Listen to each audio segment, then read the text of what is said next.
New month marks the start of the new drug possession law. It is now illegal once again here in Oregon to openly use drugs like meth and fentanyl. With that, we are also tracking Multnomah County's deflection program, which is aimed at helping people get treatment to avoid jail. Joelle Jones has been tracking this rollout for months. She joins us live now. And Joelle, I know you've been digging deeper and speaking with recovery providers as well.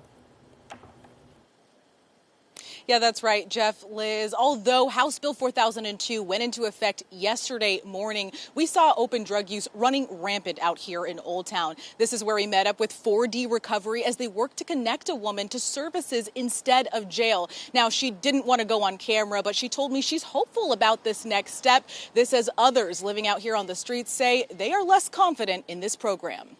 I do believe that this will ultimately save lives. How are you going to arrest somebody that you told was okay to do drugs, and now all of a sudden it's not okay to do drugs? A mix of hope and frustration as law enforcement can once again arrest people caught with small amounts of hard drugs like meth and fentanyl for the first time in Oregon since the launch of Measure 110 back in 2020. They should have never decriminalized it in the first place, since now they have worse than a pandemic on their hands of addicts. They're stuck in a rut of they believe it's okay to do drugs. Police can give those who are eligible with no other charges, warrants, or holds the choice between jail or deflection, connecting them with outreach. We watched that in real time as we met up with 4D Recovery, one of the mobile outreach providers working with the county to connect people to services. Executive Director Tony Vesna walked us through the process once they relieve authorities.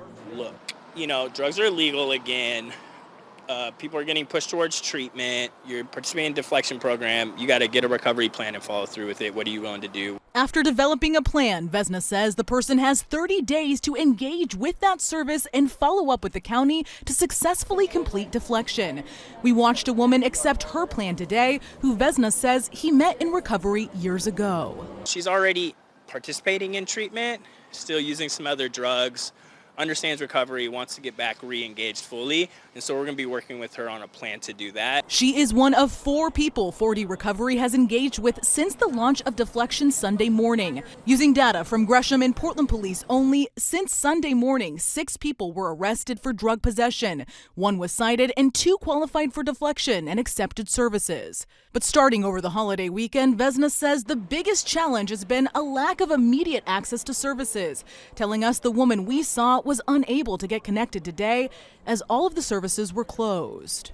That next call to get them into services they need is really critical, but if they're not there, then, how can we blame the person so much, right?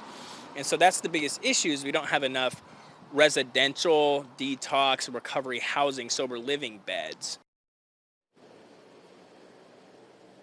Now, Vesna tells me that his team plans to reconnect with that woman tomorrow. He also says he's hopeful this disconnect regarding services will be resolved as more investments come online. I want to mention that the data we provided regarding drug possession, arrests, and deflection doesn't include contacts made by the Multnomah County Sheriff's Office or their Transit Police Division. We're told that information is expected to be released tomorrow. So, of course, we will continue to track this closely. Reporting live in Old Town tonight, I'm Joelle Jones, KOIN 6 News.